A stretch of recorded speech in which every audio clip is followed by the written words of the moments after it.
All right, good morning, and welcome to the DJ Joe Brown Morning Talk Show. It is the one and only, the king of all podcasts, DJ Joe Brown, and I want to thank you for tuning in to the DJ Joe Brown Morning Talk Show. It is currently Thursday.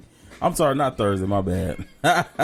It's currently Friday, Flashback Friday, that is, January 15th, and it's 33 minutes past the hour. I'm broadcasting live on Clubhouse this morning. Okay. And my producer Oracle told me that I needed to do Clubhouse more often. I need to, be relevant on here a little bit. So we're doing a special a couple of episodes. I'll say at least about 10 episodes on here. We're gonna do like a trial run and see if I like it and see if my engineers approve of it. And if they improve of it, then that's what we're going to go for now on. But, we still broadcasting live off of Spreaker.com. That's my main platform right there. And then also we'll be doing Live Me on Saturdays. So we'll be on the app called Live Me on Saturdays. And then on Station Head, we'll be there on Sundays.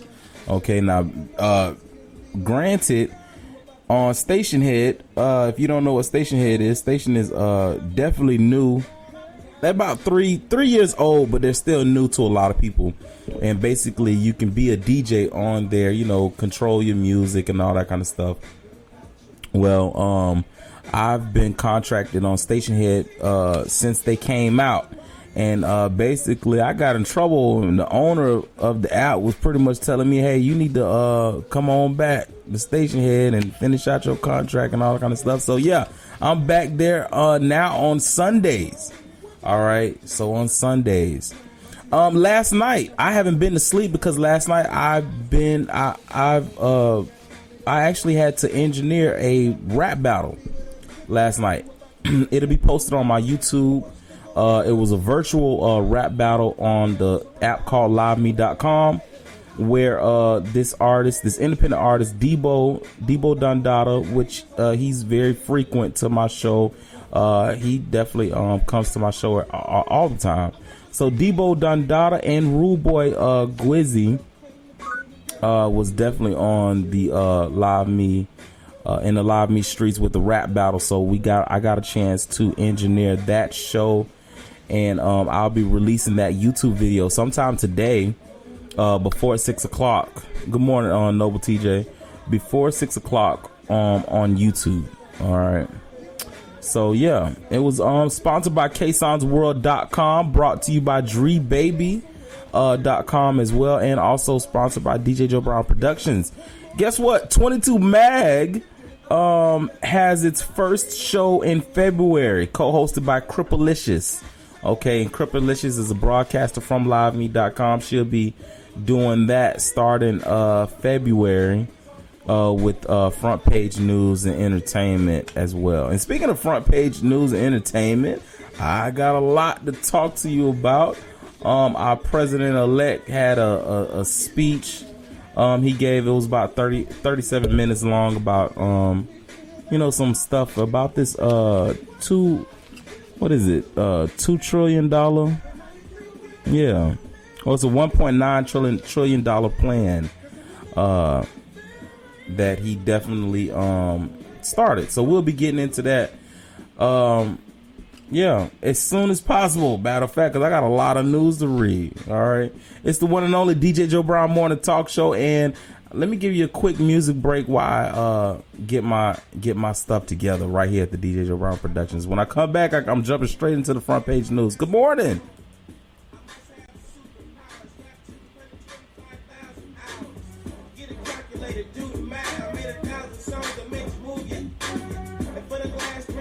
Months, I made 16 albums with me on the front, and they bump. Where you get your beats, I heard 93 represent like me. 2 singers and 10 comedians, and I'm still gonna yell it every time you see me in.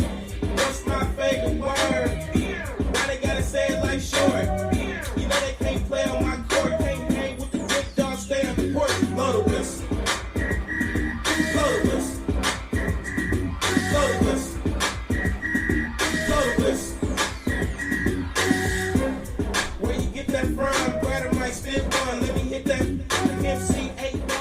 right. Good morning, and welcome back to the DJ Joe Brown Morning Talk Show. Thank you for that quick commercial break. Tony with that front page news on that commercial break right there. I'm currently broadcasting live on Clubhouse. This is a new app made for networking. Okay, and I got a couple of people over here. I got independent broadcast, and well, actually, she's a producer first. She's my producer. Her name is Oracle on here. She goes by the name The Oracle. And then I have another guest of mine, Keith Sosa. And then shout out to let me make sure I pronounce that right, Kishma Penn. Okay, writer, photographer, and architect, designer, poet. All right. And Aquarius. All right. So good morning to you as well. All right.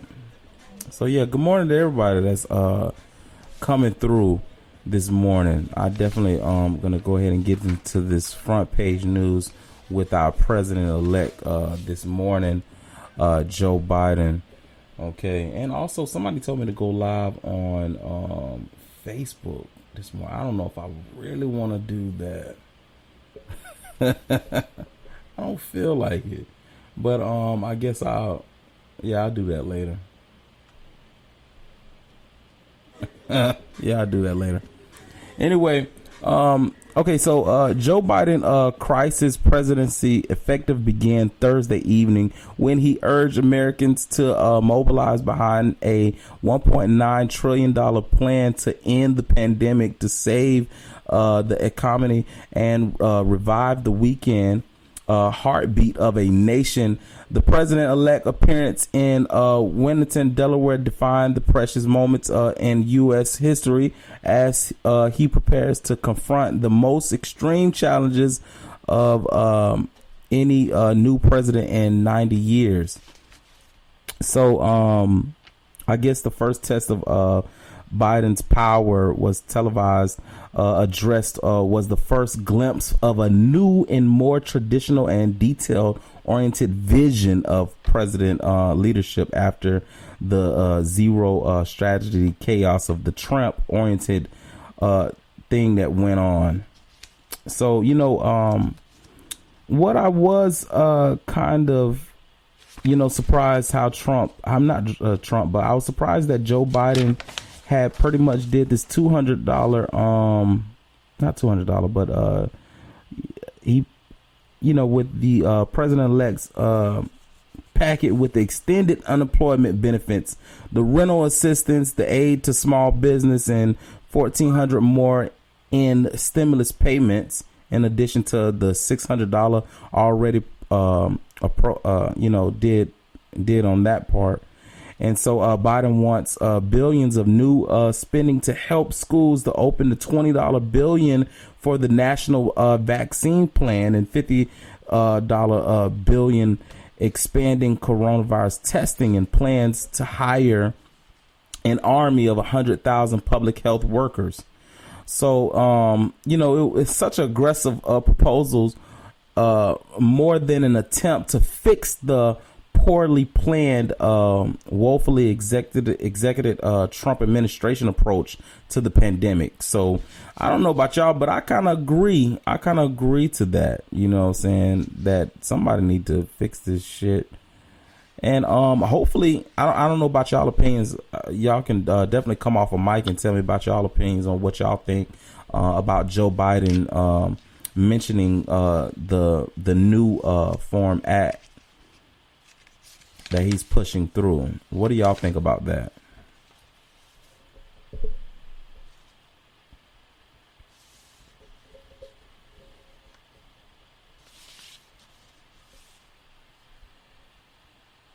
Are y'all there?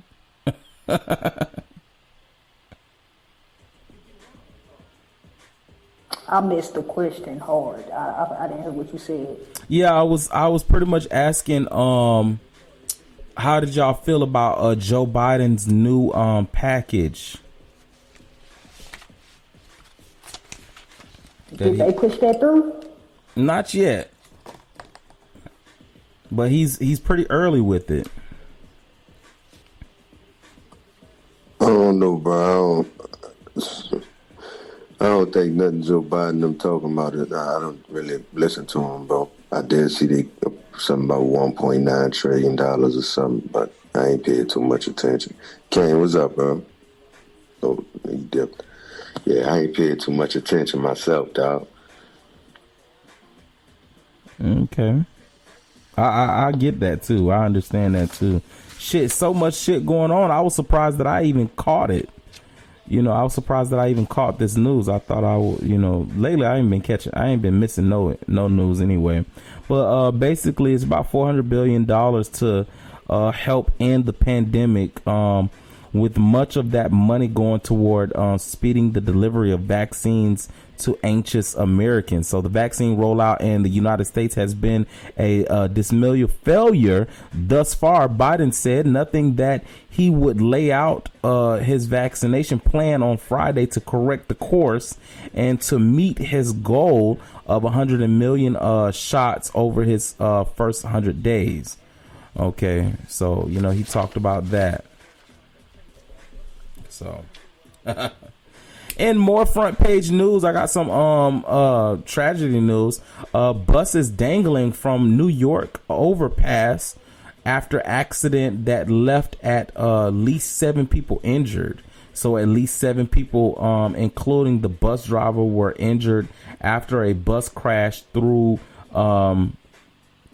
through the overpass barrier in New York City, Bronx area, according to the New York Police Department. The Tandrin bus is now dangling over the roadway below. The NYPD said that the crash happened close to midnight Thursday on the westbound cross Bronx Expressway and University Avenue, according to the new NYPD.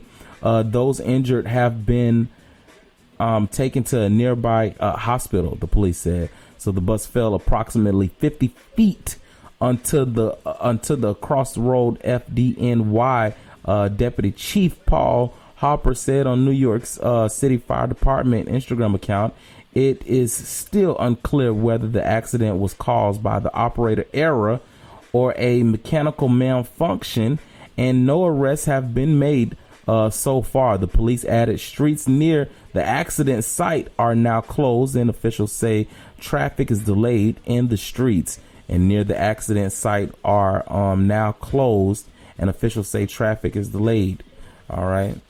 So y'all be careful when you're driving on there this morning. That happened around midnight, they say.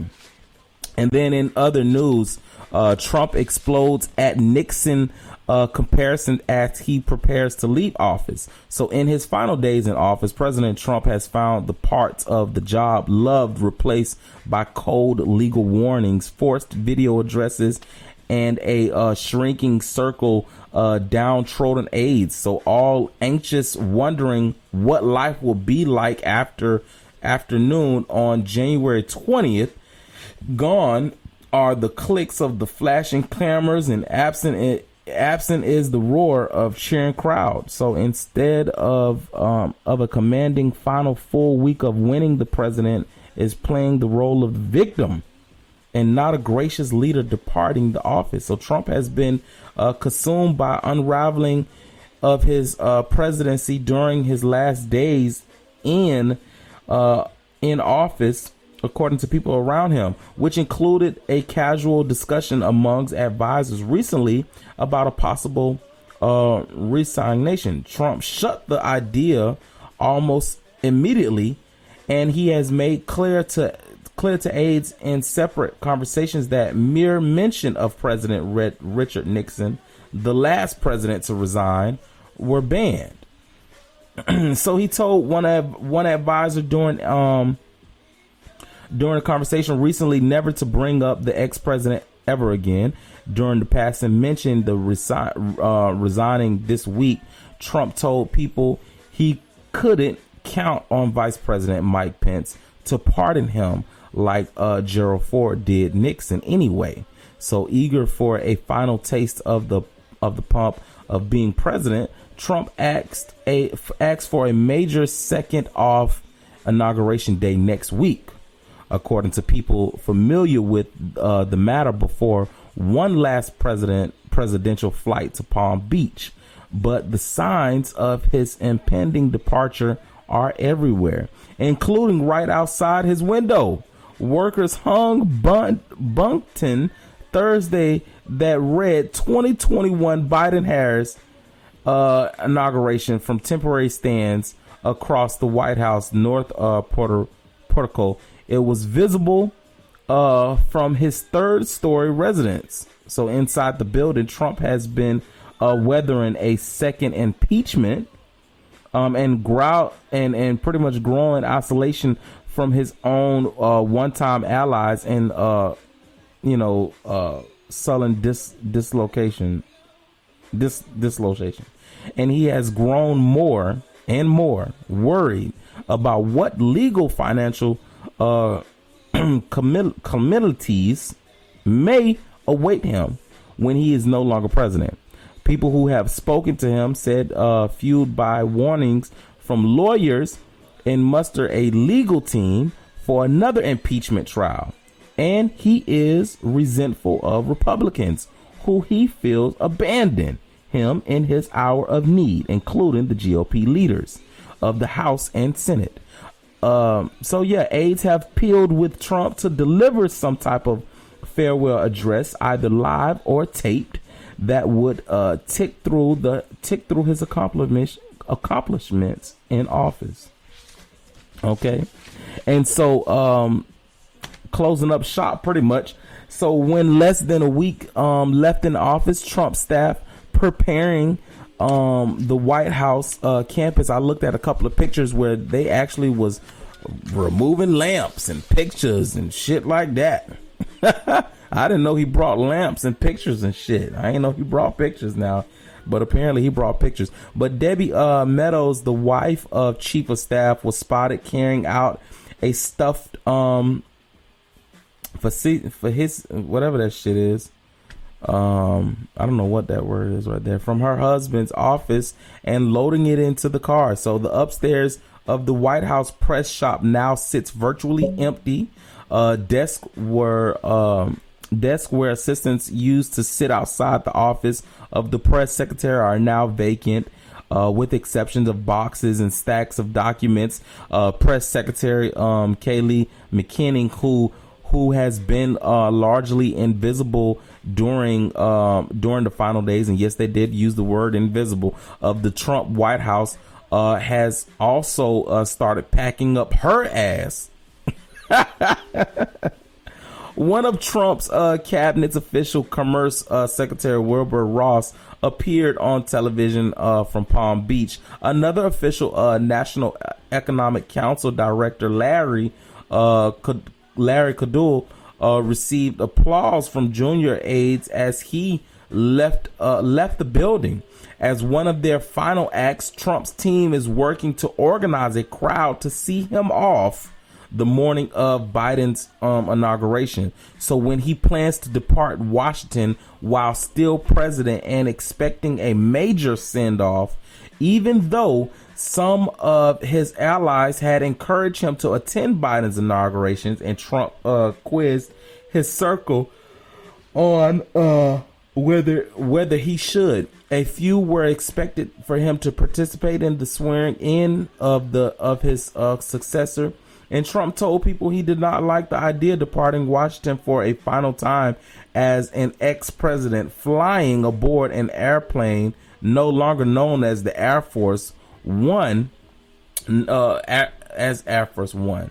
So he also did not particularly like the thought of requesting the use of the plane for Biden's, according to a person familiar with the matter. But for now, Trump is undecided on whether he will not vocals.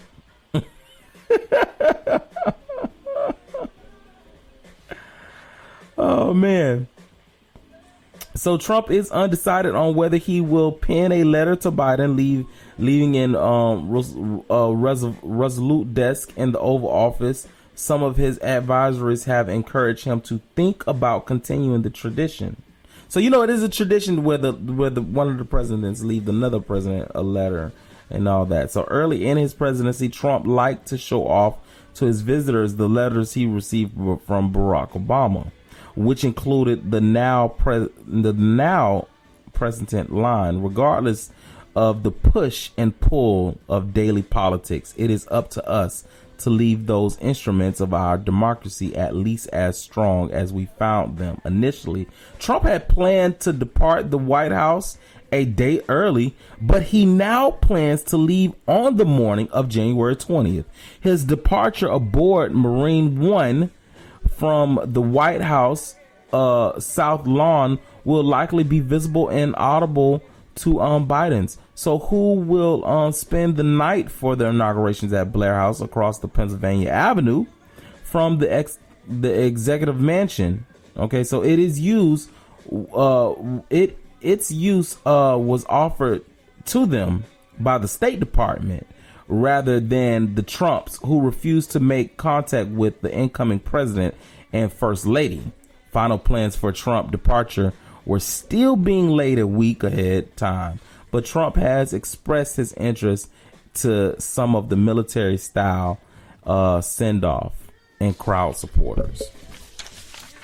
Okay.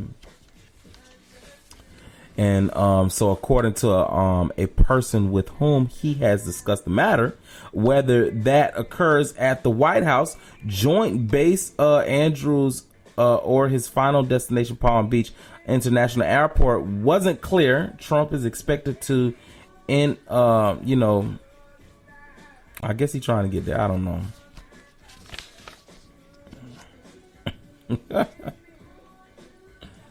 Oh, shit.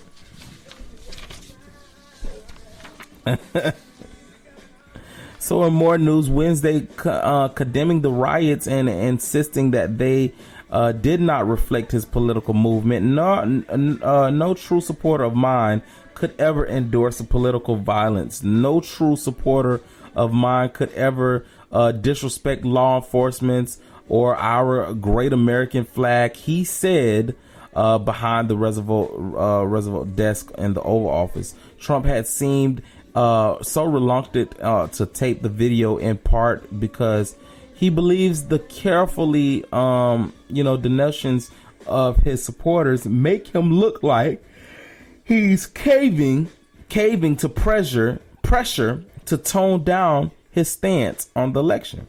So a source familiar with conversations said that there was a full court press by allies and aides, and including Senate Lindsey Graham, Chief of Staff Mark Meadows, and Senior Advisor Jared Kushner, to convince the president he had to come out forcefully against further violence, and that if he didn't and another incident happened, he would need to own it. Silence is not the option. Okay. And then more front page news. Former Michigan Governor Rick Snyder, along with 8 others, face charges from Flint crisis that left 12 people dead. Okay, and you hear the music getting louder because that's my time to go to commercial break. It was front page news. We'll be right back after these commercial breaks, right here at the DJ Joe Brown Morning Talk Show. Good morning.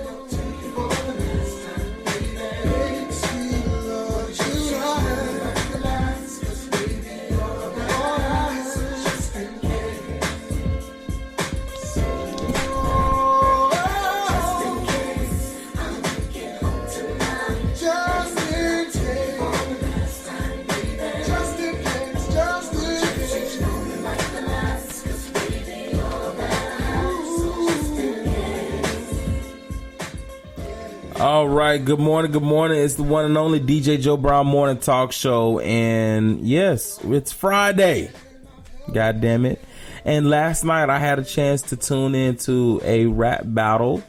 Last night it's called Live Me Battle Rap League or something, Battle League or something, where independent artist Debo Dondada was challenged by Rude Boy Gwizzy. And last night, Rude Boy Gwizzy actually took home the award. If you want to know my personal opinion about the whole thing, I think both candidates did a wonderful job. Now, the crazy thing about it was they had so much tension that Debo did a horrible job. I'm sorry I'm yawning like this. I've been up all night. Debo did a horrible job when he first got on, but he brought back his A game like the second round. But it wasn't enough to win with Rude Boy. Rude Boy definitely took it there. And I actually have the video to prove it. So later on today, I'm going to be giving out some clips on IG of the rap battle. Make sure you follow me on there at official_DJ Joe Brown. All right. Make sure you hit me with a follow on YouTube at DJ Joe Brown Productions. Make sure you subscribe there. Okay. Oracle, what you got this morning, Oracle?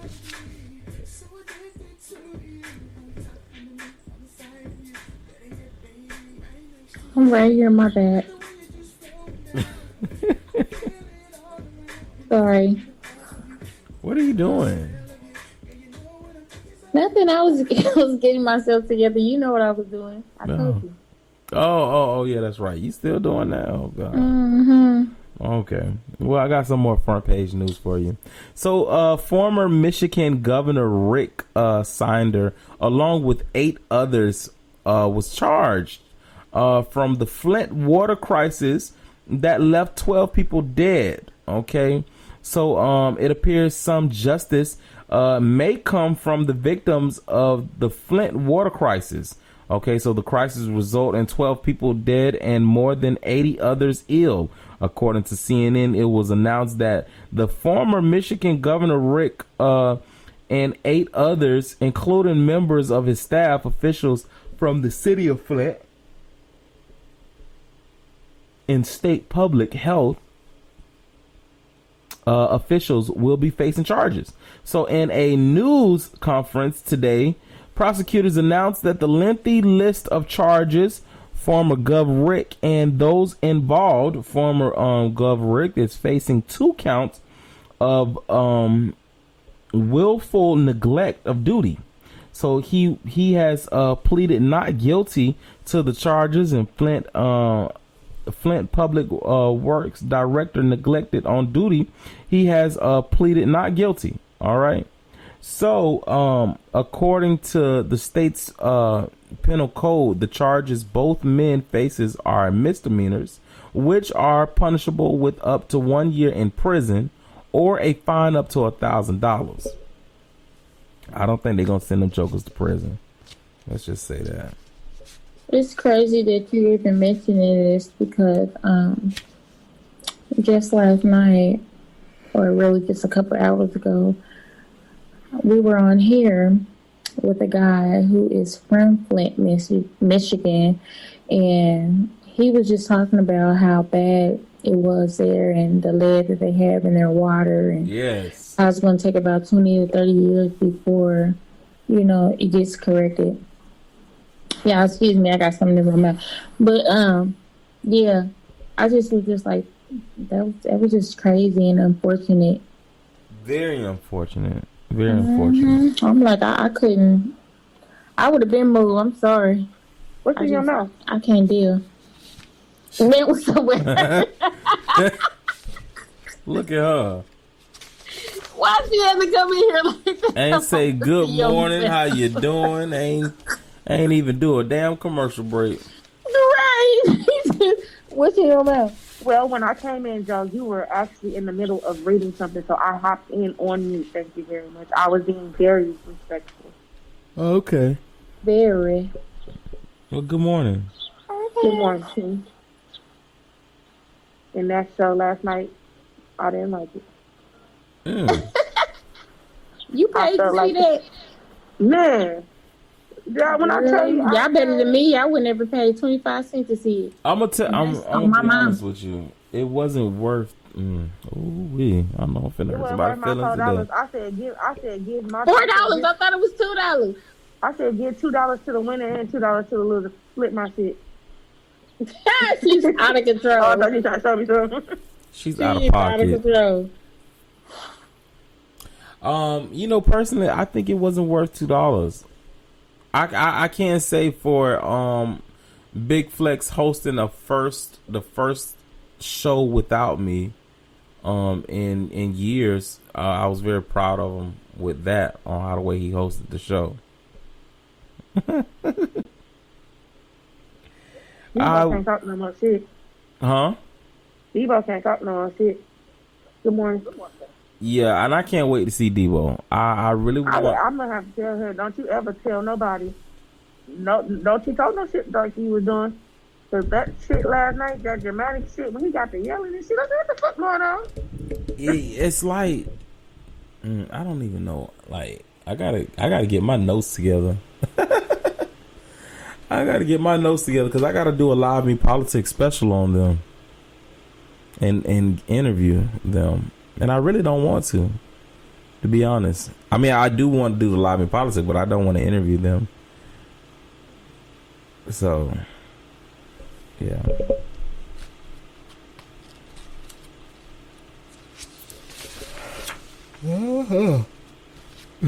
I said, damn, this nigga Rude fumbled and still came the fuck back. Yeah, now Rude definitely surprised me. I feel like Rude did a great Take you on job. the table and show him in the back. I'm sorry. Well, how he fumbled? Show me the video. Yeah, when I get done editing the video, I definitely have it on YouTube to where you can go on YouTube and check out the video. He fumbled when he said, I fucked up. Yeah. But you can tell that he was they was both too anxious for it. And it got in the way. Their emotions definitely got in the way. And I'm talking about emotions with themselves. I'm not talking about emotions with other people. I'm talking about their nerves was so freaking intense. You can tell. You can tell that they was nervous. They're gonna, of course, deny it, especially Rude Boy. But you can tell that they was nervous. You can tell that it was very amateur. And they said that. They said that they haven't did this before. Well, you know, I ain't gonna say that. Oh, Jesus. What? You know I can't talk like that on here. But you know what I was about to go with. Okay, well, Orca, if you don't, do you have anything else to deliver to the show this morning? Did she ever tell us what was in her mouth? Listen. Huh? Did she ever tell us what was in her mouth? Man, what's Why you want to know what's in my mouth? You were so childish. I'm gonna tell y'all what is in my mouth currently. I like to, I like nice teeth. Okay. So what I do, every once in a while, I have these Crest whitening strips, and they actually really, really work. So, every once in a while, I just use them, and they're in my mouth, and they got me talking a little funny. So, that's what's in my mouth. Okay. Why you? Oh, jeez. Okay, so because I wanted to do on cam type of situation so that I can put something on YouTube, part 2 of the DJ Joe Brown Morning Talk Show today will be at 10 a.m. Eastern Time, live on liveme.com. Okay, so this concludes part 1, and yeah, I can't wait to get back to you with the rest of horoscopes and more front page news right here at the DJ Joe Brown Morning Talk Show. Okay, and we actually sat in this thing for 34 minutes, so this is probably I ain't gonna say this is the shortest show I ever did, but it's damn near. Okay, So it's currently on top of the hour, 8 minutes past the hour, and it's the one and only DJ Joe Brown Morning Talk Show. Thank you so much for tuning in on YouTube. Yes, you're listening to me on YouTube. All right, so thank you so much for that right there. Make sure you click the like button below and subscribe. All right. It's the one and only DJ Joe Brown Morning Talk Show. I see you again at 10 a.m. That's 10 a.m. live on livemeet.com. Good morning. DJ.